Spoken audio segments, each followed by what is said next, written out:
Martin Unfiltered. Fireworks at the hearing for Supreme Court nominee Judge Brett Kavanaugh. Senators Cory Booker and Kamala Harris tear into him over civil rights and racial profiling, leading Republicans to threaten to kick Booker out of the Senate. He said, "Bring it." We'll show you the video. Also, the NAACP, they've called the Kavanaugh hearings a sham. Joining us on the show will be CEO Derrick Johnson. Also today at the White House, black pastors rallied just outside the White House to condemn the various acts of the Trump administration, saying it's time for him to go. And they also say it's important for black churches to lead souls to the polls. Our cameras were there. Other media were not. That's why we do what we do. Because when you black, you cover your own. Also in Louisiana, a Catholic school kicked out a sister for wearing braids, and they later reversed their policy. We'll talk with her parents right here on Roland Martin Unfiltered. Also, again, you said you wanted news from your perspective. We'll check this out. My panel will join us, and we'll talk about, guess what, Alex Jones, no longer on Twitter. They booted him and InfoWars. What does that mean? Because they also booted a black pastor. We'll talk about that, folks. It's time to bring the funk. Roland Martin Unfiltered. Let's go. He's got it. Whatever the biz, he's on it. Whatever it is, he's got the scoop, the fact, the find. And when it breaks, he's right on time and it's rolling. Best believe he's knowing. Putting it down from sports to news to politics. With entertainment just for kicks, he's rolling. It's on go, roll, y'all. It's Roland Martin, yeah. Rolling with Roland now. He's funk, he's fresh, he's real, the best, you know he's Roland Martin now.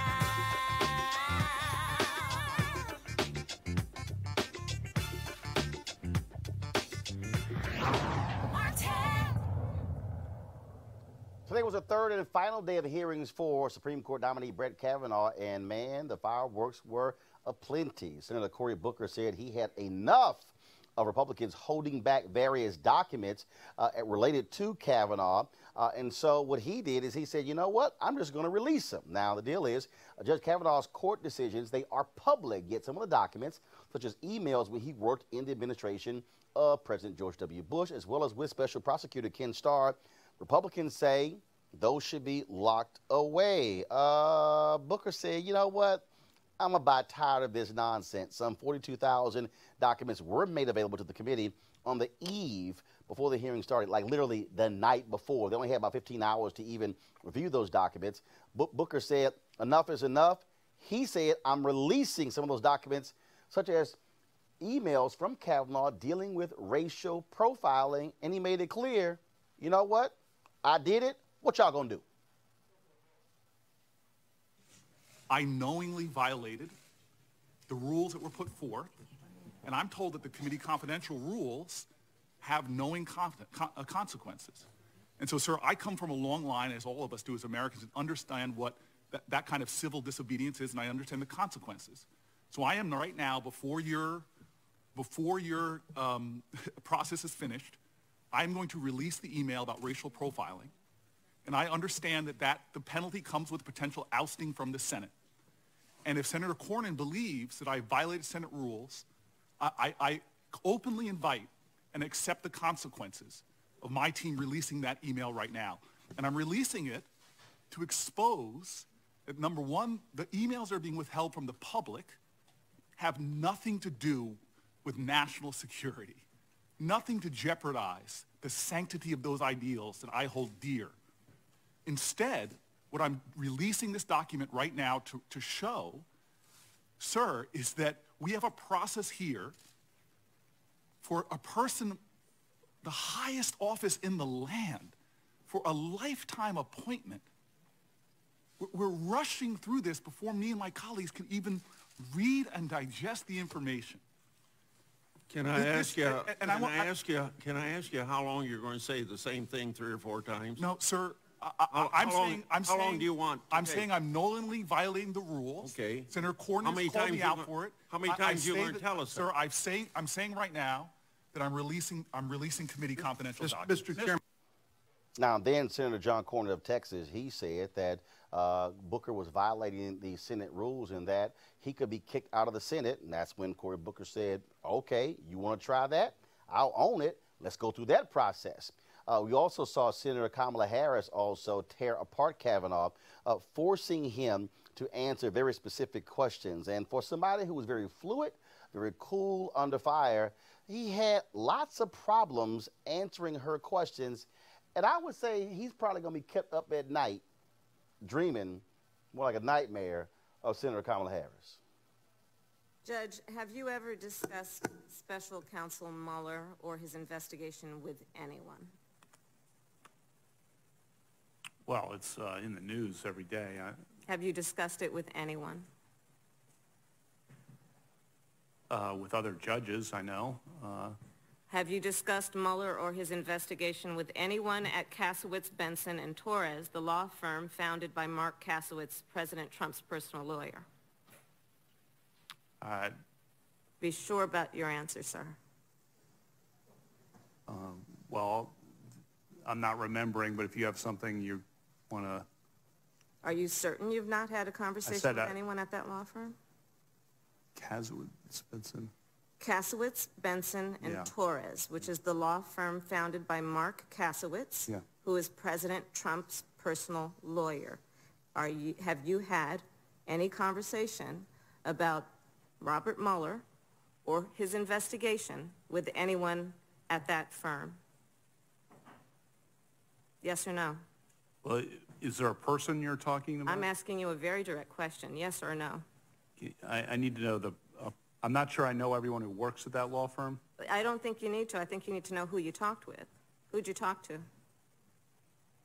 I don't think I'm not remembering, but I'm happy to be refreshed, or if you want to tell me who you're thinking of who works. Are you saying that with all that you remember, you have an impeccable memory? You've been speaking for almost 8 hours, I think more, with this committee about all sorts of things you remember. Yeah. How can you not remember whether or not you had a conversation about Robert Mueller or his investigation with anyone at that law firm? This investigation has only been going on for so long, sir. So right, please I'm not sure I'm just trying to think, do I know anyone who works at that firm? I might know. That's not my question. My question is, have you had a conversation with anyone at that firm about that investigation? It's a really specific question. I would like to know the person you're thinking of, because what if there's... I think you're thinking of someone and you don't want to tell us. Who did you have a conversation with? I'm not going to... Mr. Chairman, I'd like to raise an objection here. This town is full of law firms.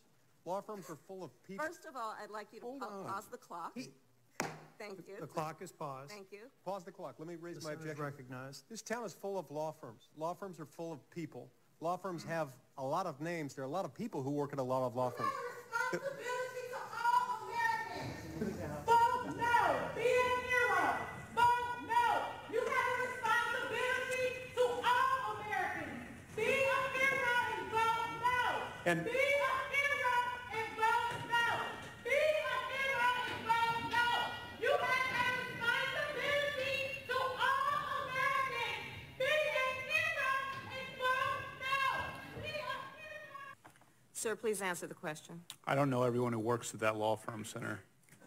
And have you had any discussion with anyone ever about Bob Mueller and or his investigation?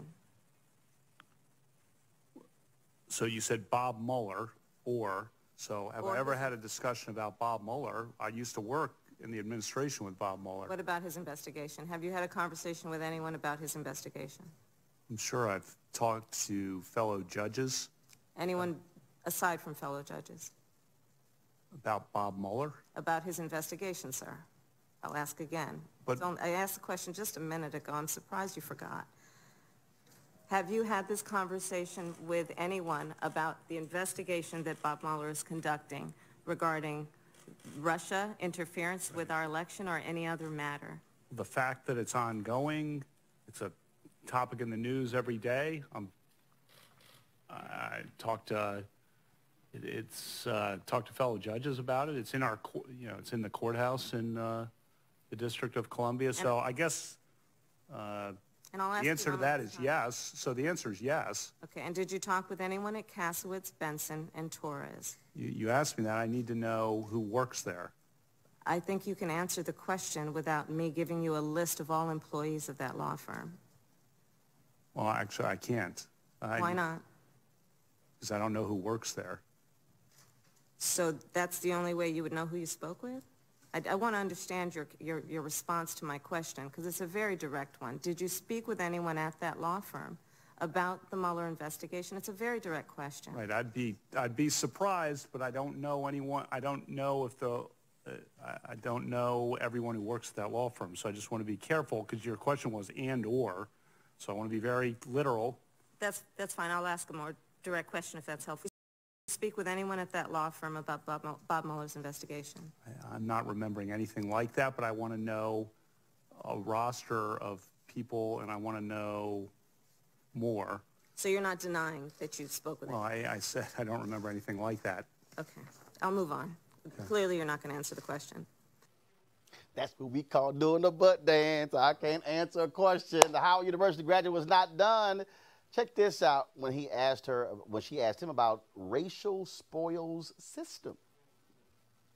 Tell me what the term racial spoils system means to you.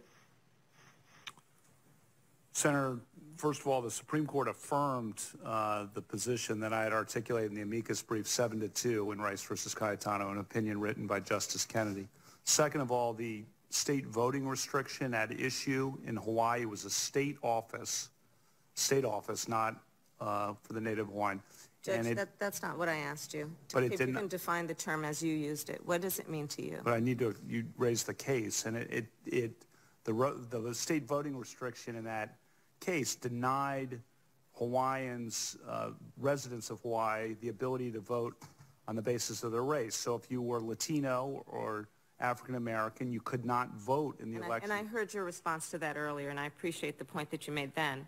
My question is, you used this term twice, and I'm asking, what does the term mean to you? I'm not sure what I was referring to then, to be entirely frank. And more butt dancing. This is him answering the question, dealing with Charlottesville.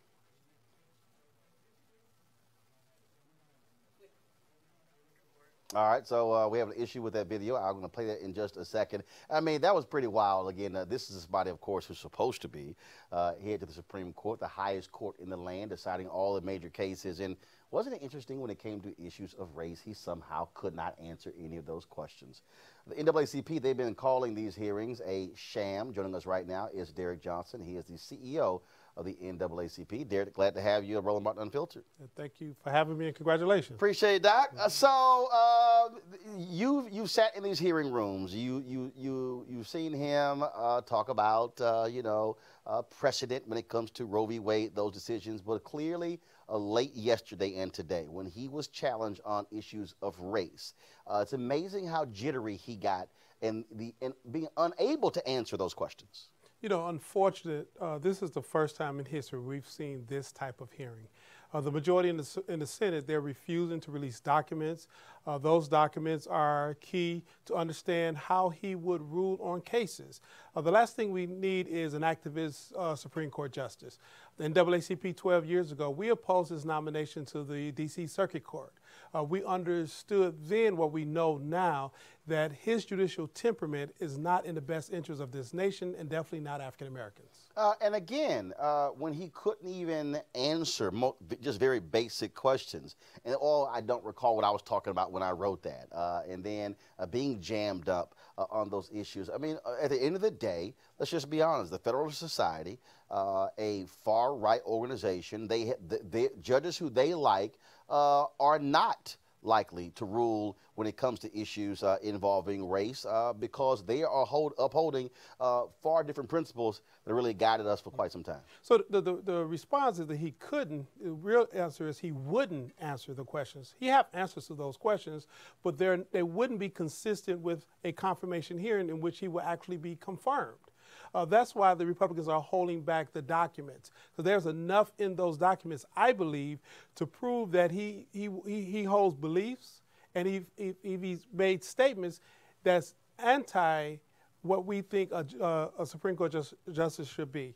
I believe, personally, there's information in the documents the Republicans refuse to release that's both racist in terms of statements. I believe that his positions on voting rights, on education, on many of the civil rights issues that we've won over the last 65 years will all be of question.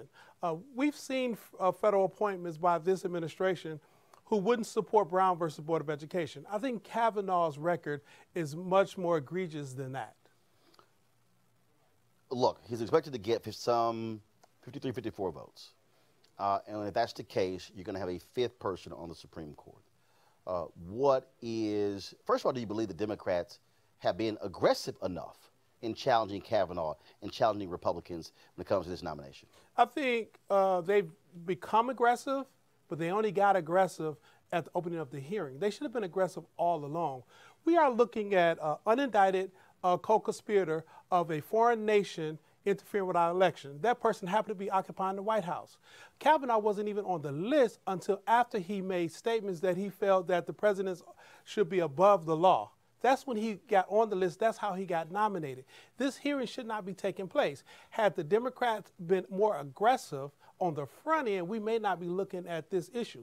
NAACP, we have no permanent friends. We have no permanent enemies. We have a permanent interest. And our interest is founded in the fact that what's in the best interest of African Americans oftentimes is found in one of the three branches of government. And with the Supreme Court, that's a lifetime appointment. So we've sent out the message, if any member of the U.S. Senate, Republican or Democrat, betray us on this, it is our job to tell black folks don't vote for them.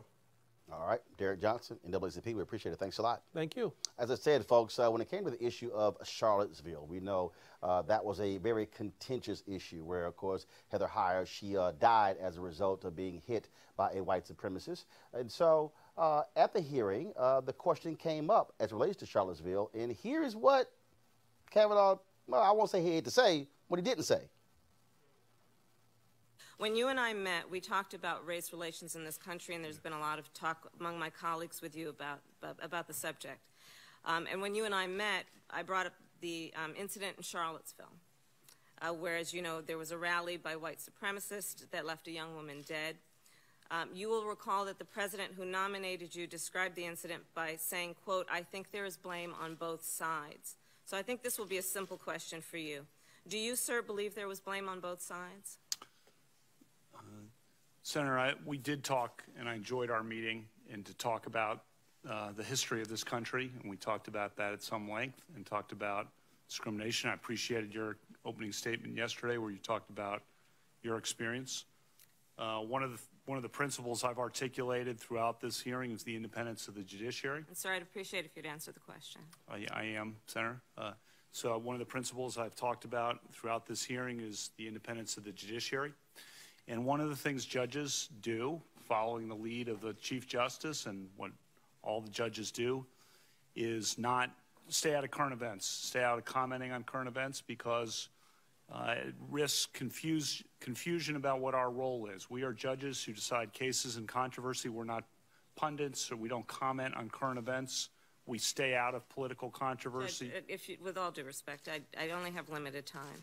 But are you saying that it's too difficult a question, or it's a question you can't answer, which is whether you agree with the statement that there was blame on both sides? We can move on, but are you saying you cannot answer that pretty simple question? I'm saying that the principle of the independence of the judiciary means that I can't insert myself into politics in either of two ways, commenting on political events or, in my view, commenting on things said by politicians, a governor, a senator, a congressperson, a president. I'm not here to assess comments made in the political arena, because the risk is I'll be drawn into the political arena, and the justices and judges of the United States. And I appreciate your point.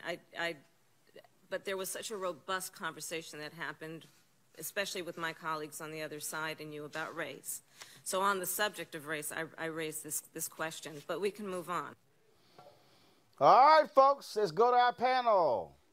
Far right, Eugene Craig Organization, Tiffany Cross. She is the manager and curator of The Beat, and Rashad Robinson, of course, executive director of colorofchange.org. So lots of butt dancing there by Kavanaugh. Yeah. When it came to race, he wasn't a smooth talker as he was the first 2 days. Yeah. And I think that was a really easy answer he could have given. I mean, that wasn't a political answer. A simple answer is, no, I do not support Nazis as a member of the judiciary. Very simple. It's not hard. Exactly. And this is somebody who can remember where he put a semicolon and not a period. He can remember from 20 years ago briefings that he weighed in on or wrote. And I find it pretty hypocritical that he conveniently manages to forget anytime there's some sort of discomfort in a senator's question. And I applaud Kamala Harris. I mean, this is why it's so important to have her and Cory Booker, new members of the judiciary, for raising these relevant issues, because they weren't there before. And them coupled with Mazie Hirono of Hawaii, they're the only people of color on the left who are pressing these issues. So kudos to them. Yeah, I mean, I agree. I also think that it's not convenient. Because his memory is so great, we have to assume that he actually knows that he has a history that could be drawn up at some point. Records and papers during the Bush years that can be pulled up when needed. A whole set of things throughout his time that will contradict him actually saying that taking firm stances around race, because that's going to be able to be impeached. And now with papers being put out because of the stances that Cory Booker and others are taking now on the committee, I think his stance of not answering these questions is quite strategic. Yeah, I think it's a lot to unpack here. Now, if we jump back to Cory Booker earlier, I think Cory took the stance that he took because Grassley opened up this hearing by breaking Senate rules, by breaking committee rules. The motion to go into executive session is a privileged motion, should have been voted on right then and there. Motion to adjourn, anybody that's familiar with Robert Rules of Order, is a privileged motion that should have been voted on right then and there. So the second when Cory said, listen, bring it, you know, he knows that, well, first, the votes aren't there to remove from the Senate. Secondly, you know, they would not take the action. But when it comes to Kavanaugh's actual nomination, it's pretty hard for him to take a stance on race when, you know, the person that made the appointment is, you know, 45. Mm-hmm. But I think, too, though, to the point of race, I think this is very strategic on the Democrats' part because they are trying to find a chink in the armor on the Republican side. They don't have a lot of room for somebody to break the ranks. And so when you talk about his ruling, what Kamala Harris was asking about around the issue of racial spoils, I mean, that was around Native Hawaiians, which, of course, we know Lisa Murkowski, senator from Alaska, has a lot of Alaskan natives in her area. So if they can highlight, look, this guy that you're ready to vote for does have some racial objections that you should find objectionable. I have learned to not be Charlie Brown kicking the football again, because every time we think, oh, Susan Collins is going to save us, Lisa Murkowski is going to save us, and every single time they don't. So I don't want to get my hopes up. That ain't going to happen. And what I've got to say is what actually does make me finally happy is that, you know, to this Charlie Brown, Lucy sort of analogy, I'm finally glad that the Democrats have a backbone.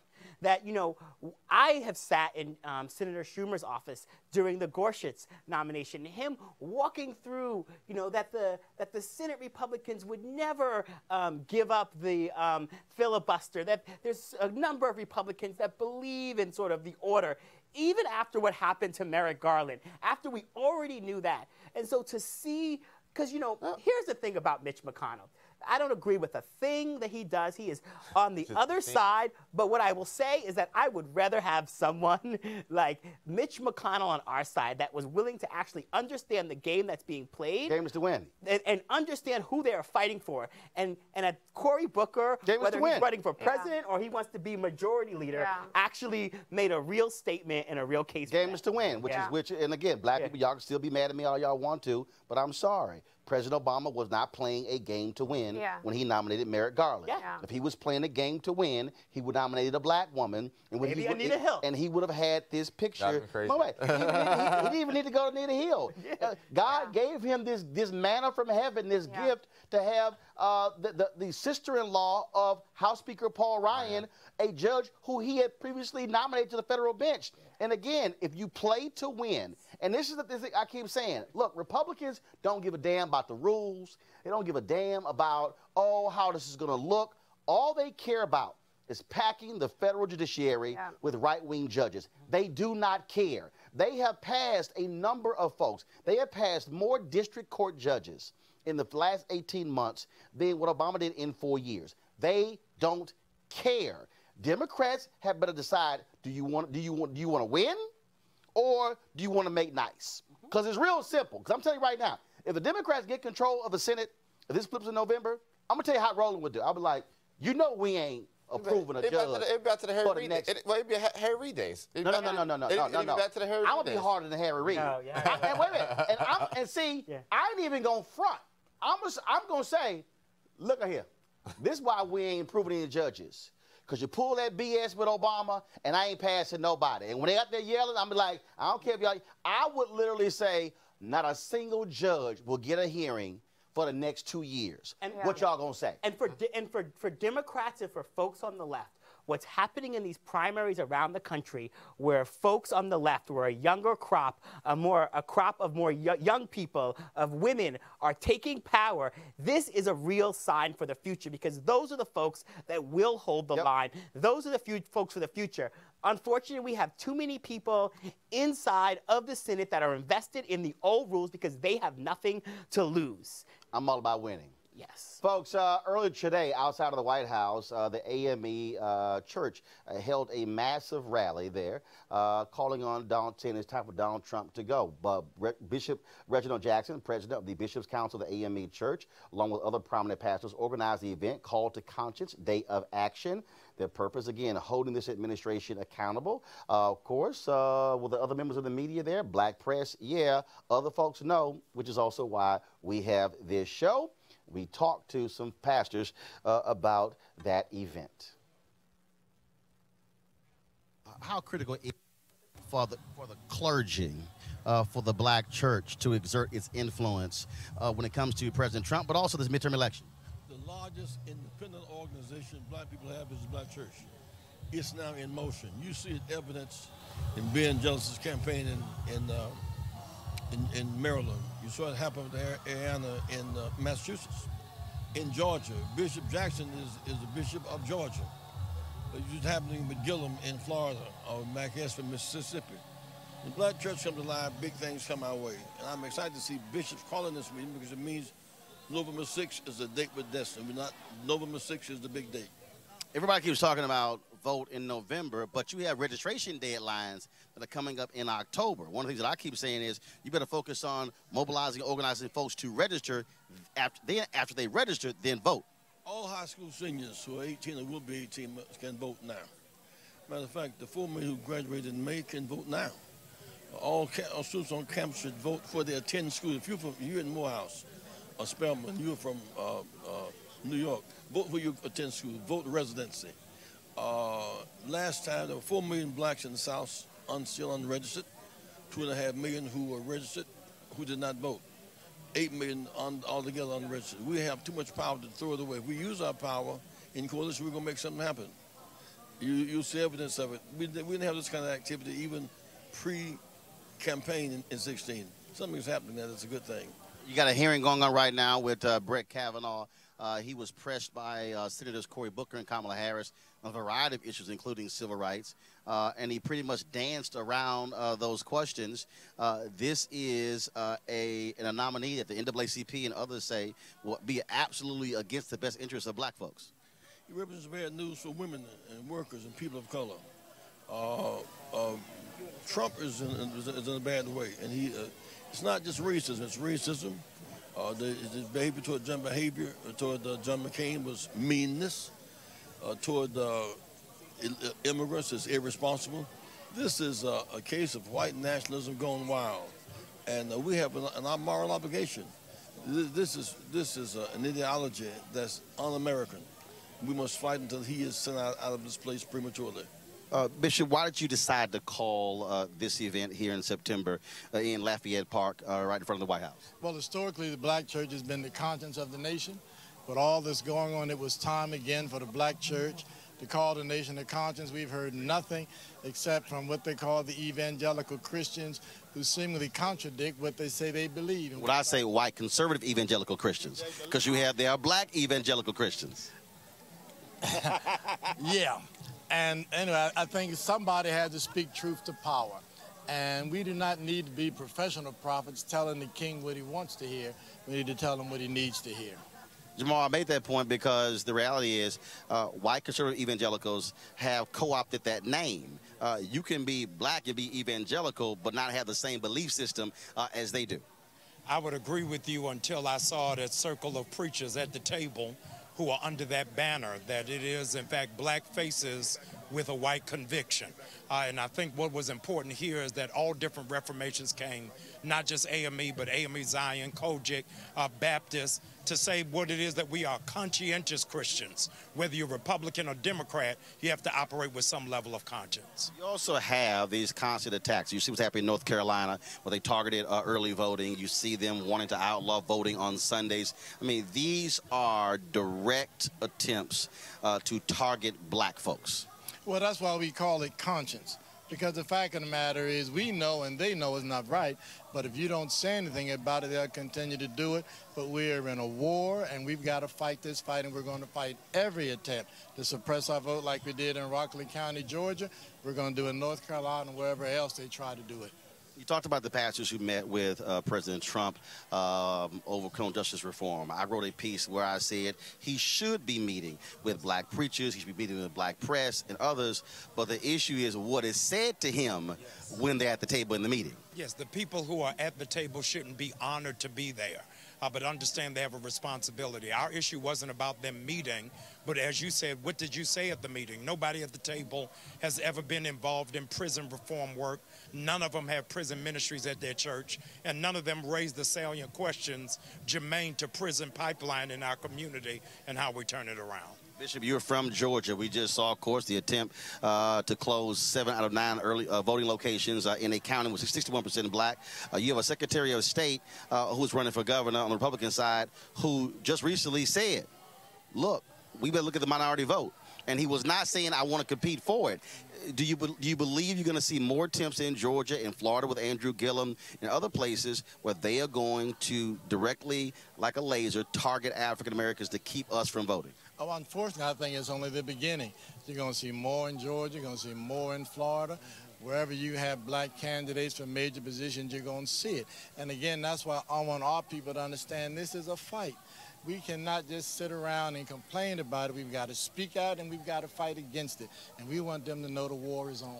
What is the message specifically for somebody who says, look, I don't really see anything happening. Why should I even bother going to the polls?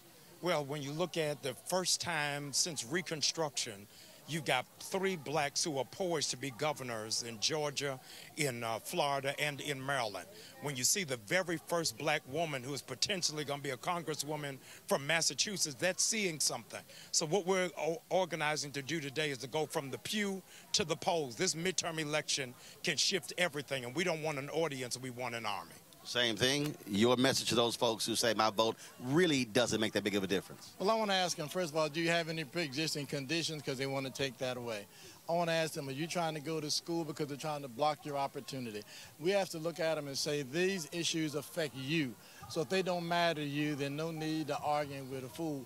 My grandmama said, if you argue with a fool long enough, it'll be 2 fools arguing. All right, folks, so we come back. Roland Martin Unfiltered. What the hell is a cop doing tasing an 11-year-old kid in Cincinnati? We'll explain. Hey everybody, this is Sherry Shepherd. You're watching Roland Martin Unfiltered, and while he's doing Unfiltered, I'm practicing the wobble. Yes, I am. Because Roland Martin's the one, he will do it backwards, he will do it on the side. He messes everybody up when he gets into the wobble, because he doesn't know how to do it, so he does it backwards. And it messes me up every single time. So I'm working on it. I got it. You got Roland Martin. Hi, my name is LaToya Luckett, and you're watching Roland Martin Unfiltered.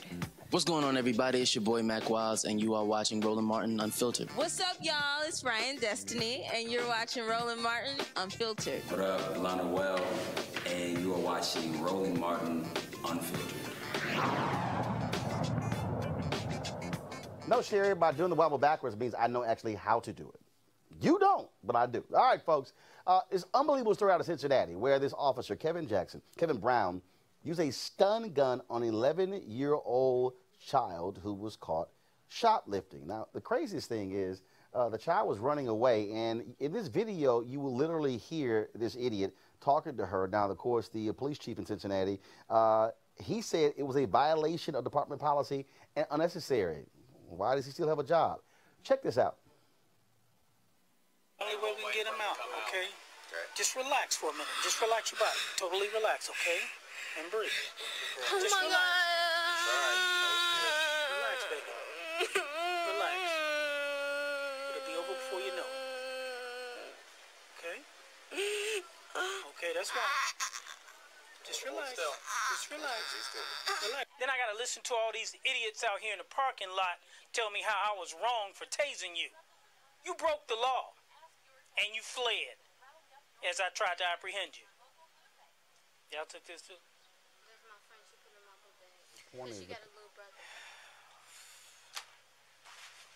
You know what, sweetheart? This is why there aren't any grocery stores in the black community, because of all this going on. Dude, really? Let's go back to our panel. You know, 11 years old, taser. I mean, this is emblematic of why we need the type of real hardcore reform of our criminal justice system, but also policing. When I testified in front of the President Obama's National Committee on 21st Century Policing, they did three different panels in different cities, and I actually testified in Cincinnati, and they chose Cincinnati because Cincinnati at the time, and still to this day, is under a consent decree with the Department of Justice that's supposed to be overseeing its Justice Department. Now that overseeing its policing, now that Jeff Sessions is overseeing the Justice Department, we recognize that we're not going to have the same type of oversight. The fact that the police chief can say that it violated policy, yet nothing has really been done, sends a real powerful message about what police can continue to get away with, the lack of accountability, and how little black communities have in terms of power over the folks that actually police their community. How even children are seen as enemy combatants in their own community. And the way that police officer talked to that young girl is absolutely disgusting. We should be ashamed, but more importantly, this is not about one bad apple. This is about a structural problem and a structural system. Until we get our hands around it and change it, people get unelected, they get kicked out of office, people get fired, nothing will change. Yeah, I think the fact that there was no consequence here is a thing that you find secondly disturbing. The most disturbing thing is obviously that this 11-year-old girl was tased and then spoken to. And you have so many white children who are, able to commit infractions, and they live to tell about it without being tased or murdered. Like that. Right, exactly. And I think the conversation sometimes gets hairy when the aggressor, being the police officer, is a person of color. I think, again, this is very consistent with what we've seen throughout history. A system that oppresses always find people who look like you to help with their oppression. And I think that's what we've seen here. And it's really sad, and it's unfortunate that this police officer has allowed himself to be co-opted by a system of oppression, and children are at the sacrifice of it, which is heartbreaking. Yeah, I mean, it's absolutely saddening. I think we're at a point where there needs to be hard consequences to bad policing. Whether it be, if a city's going to settle a police brutality case, that money shouldn't come from taxpayers. That money should come from police unions' budget, police unions' pension funds. If an officer is going to break protocol, it should be, we're at a point now where if you're going to attack children, breaking protocol should be a fireable offense. Any other employment, you break protocol, you're gone. You're canned because you're a liability to the company, you're a liability to the firm, and that should be the same with police departments. All right, folks. Speaking of how our kids are impacted, this elementary school, Christ the King Elementary School in Tarrytown, Louisiana, where they made a decision that this young girl who came to school in braids, she somehow couldn't come to school because her hair violated the school's policy. Now, of course, they really couldn't establish where that was even written. They have since rescinded that policy, but it still has had a tremendous impact on this young girl. First of all, two students, Faith Kennedy and Tyrell Davis, both of them were kicked out of school. Joining us right now, first of all, so let's play the video of that. You will see, so this is actually what happened on the day they actually showed up for school. And you will see what their hair looks like. Not really a big deal. And this is the girl's hair. This is her hair. Tyrell had braids. What's wrong with her hair? Nothing wrong with her hair. Her hair is fine. Black. Come on. She has like several hairs. Yeah. I understand. I understand. I'll break whatever.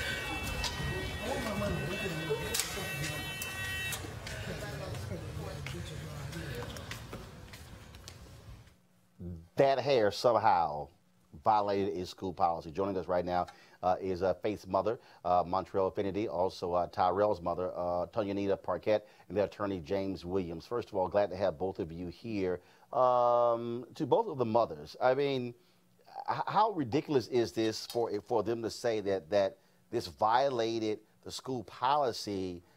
There was nothing wrong with their hair. Did you ever get any kind of notice where even pictures saying this is okay, this is good hair, this is bad hair? No, absolutely not. Faith and I went to a meet and greet the day before school started, and we went to meet her teachers and the faculty, and the school staff was there, and she had her hair done, how she was going to wear it to school, and no administrator, nobody said anything to us. The next day at school, they sent her home with a note saying she could not return because her hair did not meet the new policy that was implemented over the summer about her braids. And she had been at the school 2 years wearing her braids. Her 5th grade ID picture is in cornrows that she wore the whole 5th grade school year.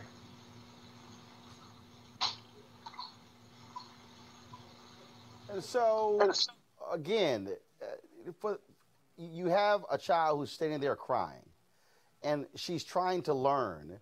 And did you look at the other kids, other white kids in the school, and go, well, what's wrong with that hair or that hair? I mean, is this, in essence, a white standard of what they consider to be beauty when it comes to schools? Yes, that's what I was trying to understand from the administrators, because Faith told me on her very first day, the teacher asked her, is that your real hair? Do you have fake hair in your hair? And in front of all her peers, she was, humiliated and devastated. And she was, she came on very upset and crying to me. And I could not understand, why would they implement a policy over the summer, not talk to the African-American parents there to be proactive, to understand, what it is for us to do a protective style on our children's hair. Yeah. Yeah. Your thoughts? Well, the same thing as Faith. She was there 2 years prior, and all the other kids get to wear their hair how they want. And she didn't have braids, but she had her hair just extended. It was just like shoulder length, and she just looked like the other kids. She didn't have any colors in her hair or, nothing that I would feel as a parent out of place. James, I want to go to you. First of all, is there any legal recourse against the school? Have they changed the policy? Did they apologize to the parents and to the children as well? What's next legally? Well, I'm glad you asked that. And first of all, kudos to these families for standing up for what's right. Because of the fight they fought, we've already won a significant legal victory.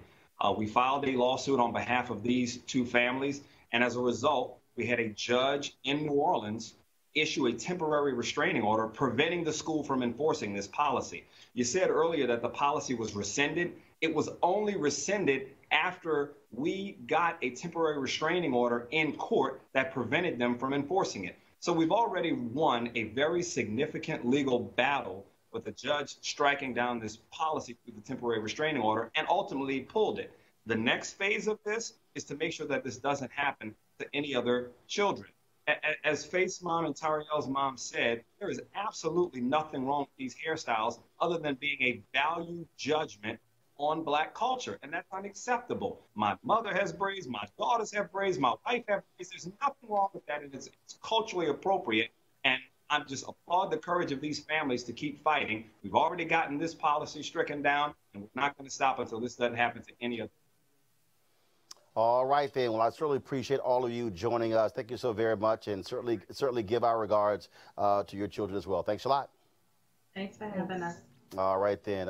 Real quick to our panel here. I mean, this is the kind of nonsense that we see consistently, and this is where black kids are being targeted. Here you have kids trying to go to school, trying to learn, and this was a Christian school using these arbitrary rules where that's okay and this hair is not. Yeah, so I'll take this one, fellas, if you don't mind. As a black woman with hair, I mean, our entire lives we are taught that white is right.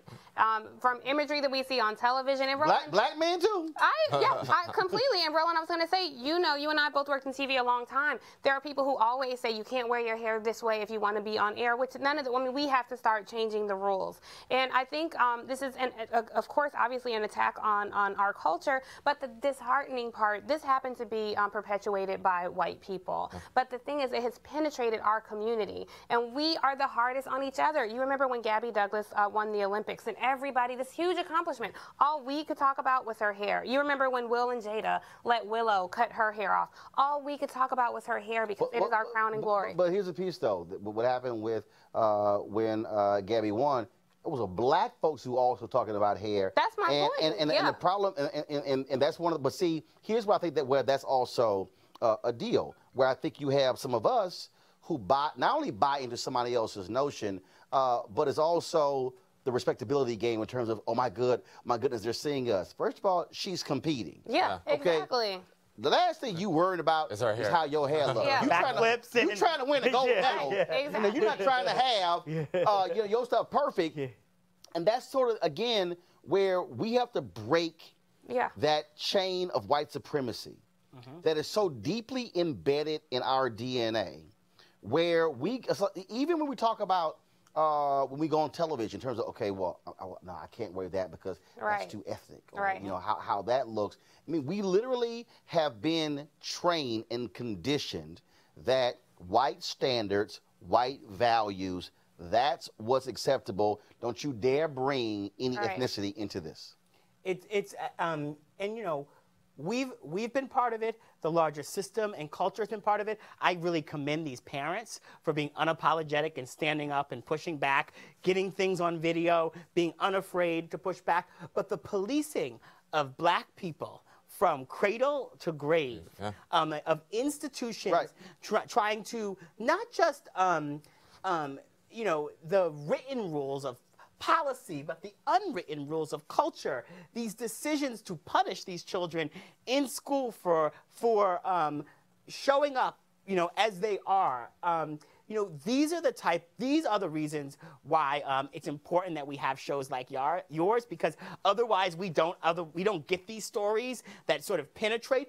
But for other parents around the country, we know that this is not just happening at that Louisiana school. Right. We get these stories all the time. We get the stories of, you know, young black Muslim girls being told they can't wear their hijabs and play sports. And we've had to run campaigns and organize and push back. We've had to organize and mobilize our base around issues around braids multiple times in many schools around this country. And we will continue to see this over and over until we have a collective community standard that we will not accept this, and there will be accountability when it happens. You know, Eugene, I think one of the things that that was happening, first of all, in 25 years from now, America will be majority people of color. Yep. And so what is happening right before our very eyes, again, the standards and the values are changing. Yeah, you're right. For the entire history of America, it's been whatever white folks wanted, white folks got. Now, white folks in America are having to now deal with, it's not just you, boo. That you're going to have to now accept the fact that African Americans, Latinos, Asians, Native Americans, different cultures, that your view, the American way, your view is not going to be the dominant view. You got to make some space. And what's really happening here, white folks are uncomfortable no longer being completely in control. You're 100% correct. I actually went to a small private 100% black-owned, operated private Christian school growing up. So I do have some experience when it comes to moderate hairstyles, but those are for mostly the men rather than the young ladies. Anyone that's have clean cuts rather than dreads or braids or anything. But the young ladies are pretty free to do what they want, because hey, it's black culture. But Roland, you're 100% correct. I mean, if I could reference the situation going on in Missouri, I believe, where about 100, 150 black folk were denied jobs because their names were too, quote unquote, ethnic or too ghetto. Same thing. I mean, it's the exact same thing. It's a clapback. And you say all the time that black success, followed by white rage. Absolutely, folks. When we come back on Roland Martin Unfiltered, Colin Kaepernick's still ticking these folks off. Now, but here's the deal: another company has now come forward and said, we are with the players who are protesting. I'll tell you who that company is when we come back on Roland Martin Unfiltered.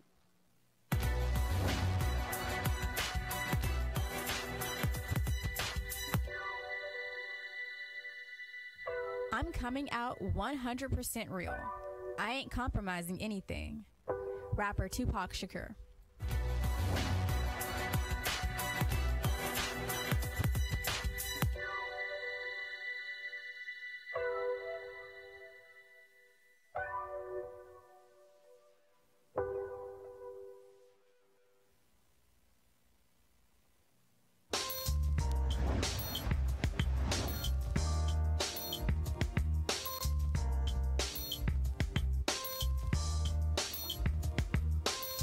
All right, folks, Alabama A&M University, go ahead and pull it up as our HBCU Giving Day University. We want you to support them. The purpose of this, of course, is for us to increase our funding of HBCUs. Far too many folks who are graduating from HBCUs are not giving back. Leave the graphic up, please. So the HBCU Giving Day School is Alabama A&M. Their website, please pull it up so we can show folks where to give, is AAMU.edu. That's Alabama A&M University, www.AAMU.edu. That's our HBCU Giving Day School. All right, folks, Ford Motor Company, they have said that we agree and we support the NFL players who are protesting. Of course, Nike has stirred up all kind of conversation with when they dropped their Colin Kaepernick photo and ad of him supporting, first of all, the face of their Just Do It campaign, the 30th anniversary. Well, tonight's the first NFL game. Now, y'all know I ain't watching because I'm sitting there boycotting. But Nike will be running that commercial during the NFL game. So I want to go to our panel here. Rashad, you've been very much working with Eric Reed and these other players on this issue.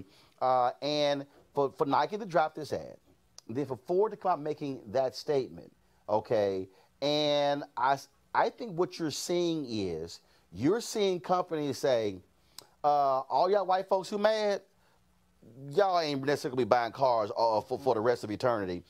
We better roll with the folk who gonna be buying cars and buying shoes and the things they care about. Yeah, I mean, Ford and Nike are among some of the most savvy corporate brands in the world. They understand their brands. They spend a lot of money to market. Nike in particular has just been incredible, and they have such a powerful brand. So when people were like, this is a bad decision by Nike, I was like, Nike has figured this out. They gamed this all the way out. And even the rollout with at the U.S. Open with Colin Kaepernick and Eric Reed showing up, and then Serena Williams dropping the line in support of him, and then the ad coming out, and Serena's in the ad.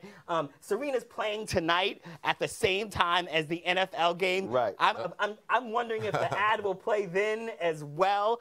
Nike has done, and I'm not here to tell anyone to buy Nike. Nike has all sorts of problems. I'm saying that from a business perspective, they made a really calculated business decision. But at the end of the day, 20, 30, 40 years from now, we will be talking about the heroes that Colin Kaepernick and Eric Reed are, the sacrifices that they have made, the conversations that they have stood up to make. And then we will, we also talk about the modern day Bill Connors. We will be talking about these billionaire owners who have hoarded their money, gained huge tax breaks, oftentimes in very black cities, to build stadiums and all sorts of other things, have not hired black folks at the level that they should in very black cities. And we will tell the story about them to their children and to their grandchildren. But I am really happy that at the end of the day, that folks like Colin Kaepernick and hopefully Eric Reed as well are going to get the type of recognition, the type of support and visibility that they deserve. And for the folks, Tiffany, in this generation, they need to understand John Carlos and Tommy Smith caught hell for years after what they did in Mexico City in 1968. Cost them marriages as a result. And so I think people don't really understand. So I love these people talk about, oh, it hasn't cost them anything. Eric Reed last year had his golf tournament and sponsors pulled out, and he then put the money up himself. And it was for sickle cell. Right. Like it wasn't like his personal, it was like a thing that his father put together for sickle cell in Louisiana, you know, Go ahead. Well, I mean, I echo everything you said, and I would just say for the companies, if it doesn't make dollars, then it don't make sense. So these companies definitely thought it through. But I like the social justice message it sends, and I think this is another example where we can highlight the hypocrisy of the right.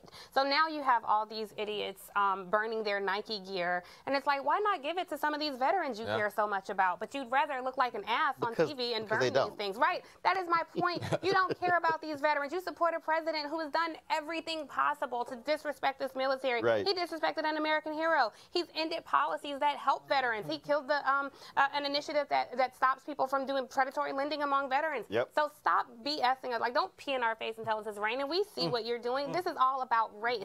And it's really about black people feeling like y'all got out of line. We, the owners, are going to tell y'all what to do. And Colin Kaepernick, Nike, and Ford are all giving a big middle finger to the NFL. And since we on the digital, I would do it, but I won't disrespect the set like that. But I'm right there along with them. It's called. Go ahead. Eugene, final word on this. Final word on this topic. The big thing is this. I think this is a major turning point.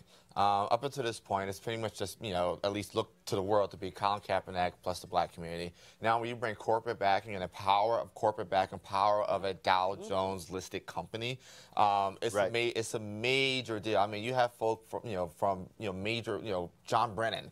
Is out supporting Colin Kaepernick now. Former General Wesley Clark is now coming out saying, hey, Colin Kaepernick's doing a patriotic thing. And so, I see it as a turning point. And again, that's why I talk about values. The reality is white folks in America don't understand our history with the flag and our history with patriotism. Again, they've always determined what the rules were and the rules of engagement when it came to showing patriotism. And so I think, again, I keep telling folks, this is not about Donald Trump in 2020. This is about literally what is going to be happening over the next 25, 30, and 40 years. We've had a white standard in America. And look, there are some conscious white folks out there who have been allies who are wonderful. But just overall, the standard of what it means to be an American, defining what that is, has been defined through a white prism. And now all of a sudden, it's uncomfortable for them having to accept the reality that this is not going to be a different standard. And that's why they want to go back to how things used to be. And this whole notion of make America great again. They want to go back to the 1850s and the 1950s. And that ain't going to happen. Just letting y'all know. All right, folks. So here's the deal. This is, of course, our third show, Roland Martin Unfiltered. We launched this digital show because I firmly believe that we needed to have our own voice daily, not drop in some 5 or 6 minute clips, but really being able to have engaging conversation, engaging dialogue, having guests come on. And so that's why we did this. In fact, when TV One announced they had canceled my new show, News One Now, Color Change actually didn't launch a petition drive. What they did, they said, no, what streaming services would you love to see Roland Martin do a show on? And there's some that we've actually talked to as well. And others out there like Facebook, they're throwing millions of dollars at a number of other companies and sites. No black folks in that. I've been talking to them saying, look, fund this because I can guarantee you we're doing something that the other folks are not doing. And so what we also, and I was playing around with this idea, do we do a for-profit, do we do a non-profit? And so we chose to go to the for-profit way. And so I created the Bring the Funk fan club because here's the other thing that's important. And I traveled this country. And I was at the rally today, and there was so many people stopping. Oh my God, I missed your show. When are you coming back? You come back to TV One. So when the moment somebody tells me you come back to TV One, what it tells me is they're paying for cable. Okay, and so I said, look, we have to fund our own freedom. We have to decide what it is we actually want to pay for. And so we created the fan club for folks to also support this, because the reality is all of this stuff actually costs money, real money. Paying salaries, real money. Paying folks to be able to get here in cars, real money. And so we created this, and so we've had a lot of folks giving thus far. The goal is very simple. I want 20,000 people over the next year, hopefully shorter than a year, to give an average of $50 each. Some people have given $500. Some folks have given $50. And so what we're going to do every day is we're going to read off names of folks who've joined our fan club. So let's go ahead and roll that. Shout out to 3B Resources Group Public Relations, A&L International Group of Company LLC, Ada Brooks, A. Hubert Productions, Ainsley Reynolds, Aisha Cephas LLC, Alan Dunkley, Atlantis Martin Lee, Albert Watkins, Alfonso Thomas, Allen Ventures, Allie Parks, Alonzo Slade, Altamise Akiva, Alvin Harris, Amanda Rice, Anastasia Lee, Andrea Dansby, Andrea Franklin, Andrea Watson, lots of Andreas there, Angela Golightly, Angela Jackson Allen, Angela Lasky, Angela Porter, Angela Scipio, Angela Whitaker, Anita Harmon, Anita V. Wellens, Anita Washington, Annette Robertson, Anthony Bookman, Anthony Dukes, Anthony Merritt, Anthony Montgomery, Anthony Quinn, Anthony Robertson, Anton Gunn, my man out of South Carolina, Antonio Bailey, Antori Robbie, April Bowen, Ashley Diggs, Audrey Justice, Ava Jourdain, Aya Inelli International, Barbara Smith, Baron Banks, Barry Parker, Ben Davis, Benjamin Bundy, Bernard Norman, Beverly Kennedy, Beverly Plumber, Beverly Williams, Busy Bee Enterprises LLC, Blessed Hands Consulting LLC, Blessings for You 2262, Bobby Shine, Bosede Olegon, Brandon Stanford, Brenda Williams, Brenda Smalls, Brett Lewis, Brian Lang, Brian Morse, Brian Moss, Bridget Hill, Bruce Finklia, Brian Mitchell, Brian Price, that's Brian Mitchell, yeah, my man with former Redskins, Bert Gaddis, Bird's Eye View Solutions, Inc., Candinho Gomes. And so last list here, Karis Lawrence, Carlos Mayorga, Carmelita Cavanis, Carmen Williams, Carol Watkins Barnes, Carol Harvey, Carolyn Mickle, Cassandra Kelly, Cecilia Dorsey, Cecilia Winters Morris, Celeste Washington, Charles Patton, Charmaine Garrison, Shanae White, Cheryl Moore, Cheryl Sanford Gibbs, and Cheryl Smith. And so I'll read more names every single day. You can go to RolandMartinUnfiltered.com. Any contribution you want to make, it's going to be for a year. Our goal, of course, is to be here more than 1 year. But this is about being independent, being black-owned, being black-controlled, being able to control our own destiny, owning our own narrative. And so go to the site, give today, blow my phone up, make it happen. Don't forget, we also restream this show. We're live at 6 p.m. If you miss any part, the moment we click in, you can go back and watch the show on VOD, on Facebook, on Periscope, as well as on YouTube. Then we'll restream the show at 10 p.m. Eastern, 2 a.m. Eastern, 6 a.m. Eastern, and 10 a.m. Eastern. We also have an audio podcast and a video podcast. Go to the Google Play Store and go to iTunes as well. And the last thing, I want to thank our guests again, Rashad. I want to thank Tiffany. I want to thank Eugene for being here. Great show. All the other guests we had as well. We were supposed to have Omarosa on the show today. She's going to be on the show tomorrow, so we'll have that. And before I got on the air, guess who accepted my invitation to debate? Jason Whitlock. Oh yeah. Oh y'all, just letting y'all know.